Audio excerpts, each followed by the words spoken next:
اگر تم اللہ کے دربار میں 100 بوریاں سونے کا لے آئے گا، وہ پھر بھی کہے گا کہ دل لے آؤ۔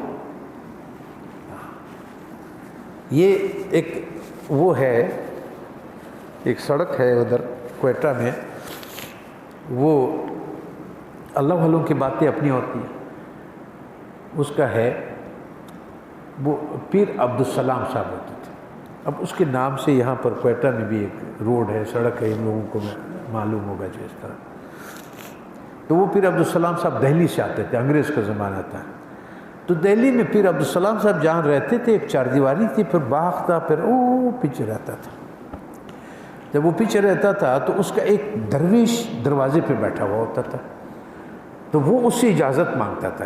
اس درویش کی یہ عادت تھی کہ وہ زمین کو ایسے مارتا تھا،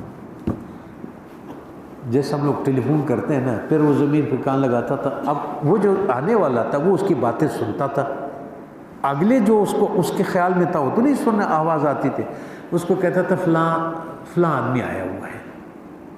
اب وہ جو جواب اس کو کہتا تھا یہ اس کو تو نہیں آواز آتی تھی جو آنے والا تھا۔ تو ایک آدمی نے 70,000 روپے اس زمانے میں جیب میں ڈال دیا کہ میں نے پیر عبدالسلام کو تحفہ دیا۔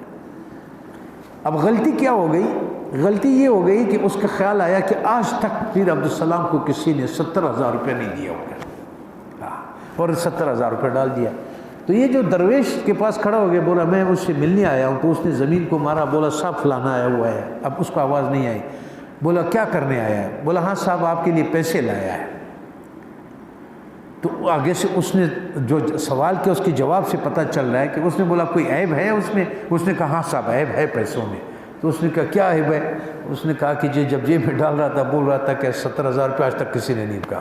تو انہوں نے کہا یہ دل کے پیسے نہیں ہیں، لے جاؤ واپس کرو۔ اس کو بولا وہ بیچارہ جو کھڑا ہوا تھا اس بیچارے کے تو ادھری پیشاب کر کے کیا، میں تو نہ بولا اس آدمی کو، نہ میں نے نام لیا، جیسے